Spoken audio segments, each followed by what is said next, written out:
ଯାଇଥିଲି ତାକୁ ଦେଖିବାକୁ। କେମିତି ଯାଇନଥାନ୍ତି, ସେ ପରା ଡାକିଥିଲା। ତା ମାଟିରେ ପାଦ ପକେଇ ଜଣେଇଲି ମୁଁ ଆସୁଛି ବୋଲି।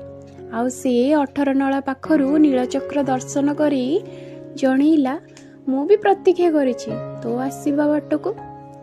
ସାଗରର ସେଇ ଅଶାନ୍ତ ଲହରୀ ଖୁବ୍ ବିଚଳିତ କରୁଥାଏ।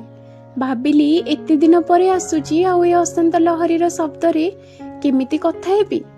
ଆଉ ସେ କହିଲା ମେଘନାଦ ପାଚେରୀ ପରା ଅଛି। ତାର ଅରୁଣ ସ୍ତମ୍ଭରୁ ପତିତ ପାବନଙ୍କୁ ପ୍ରଣାମ ଜଣାଉଥିଲି। ଆଉ ସେ କହିଲା 22 ପାହାଚ ଅତିକ୍ରମ କରି ମୋ ମନ୍ଦିରକୁ ତ ଆସ, ତୋର ସବୁ ଅଭିମାନ ଶୁଣିବାକୁ ଉତ୍କଣ୍ଠା ବଢିବାରେ ଲାଗିଛି। ଜନସମୁଦ୍ରର ସେଇ ଭିଡରେ ତୁଳସୀ ମାଳଟା କେଉଁଠି ପଡିଯାଇଥିଲା। ବିଚଳିତ ଭାବନାକୁ ମୋର ଦୂର କରି ବେତ ପାହାରରେ ମତେ ଶାସନ କରି କହିଲା ତୁ ଆସିଛୁ ଯଥେଷ୍ଟ।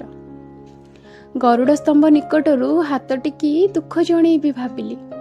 ସେ କହିଲା ଥରେ ଦେଖିଯା ମତେ, ତାପରେ ସବୁ ଦୁଃଖ ତୋର ଶୁଣିବି।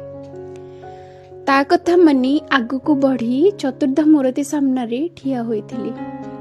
ଆଉ ଭୁଲିଗଲି ମୁଁ ଅଭିମାନ କରିଥିଲି ବୋଲି।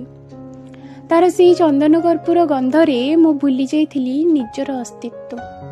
ହାତ ଯୋଡ଼ି ନତମସ୍ତକରେ ମନ୍ଦିରରୁ ପ୍ରସ୍ଥାନ କରୁଥିଲି। ଆଉ ସେ କହିଲା ତୋ ପାଇଁ ପରା 60 ପଉଟି ଭୋଗ ରଖିଛି। ତାର ମହାପ୍ରସାଦ ସ୍ପର୍ଶରେ ମୁଁ ମୋର ଭୋକ ଭୁଲି ଯାଇଥିଲି। ଆନନ୍ଦ ବଜାରରୁ ଓହ୍ଲେଇ ଆସୁଥିଲି। ଆଉ ସେ କହିଲା ମୋର କୋଇଲି ବୈକୁଣ୍ଠ ଆଡେ ବୁଲି ଆସ, ସବୁ ଦୁଃଖ ଦୂର ହୋଇଯିବ। ଆଉ ମୁଁ ସେଇ କଳ୍ପପଟ ପାଖି ବସି ମନେ ପକାଉଥିଲି କେଉଁ ଦୁଃଖ ଜଣେଇବାକୁ ଆସିଥିଲି ବୋଲି।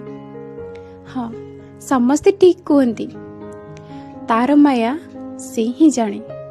ପଶ୍ଚିମ ଦ୍ୱାର ବାଟେ ବାହାରକୁ ଯାଇ ପୁଣି ଥରେ ବୁଲି ଚାହିଁଲି ତା ଶ୍ରୀମନ୍ଦିରକୁ। ଆଉ ସେ କହୁଥିଲା ପୁଣି କେବେ ଆସିବୁ।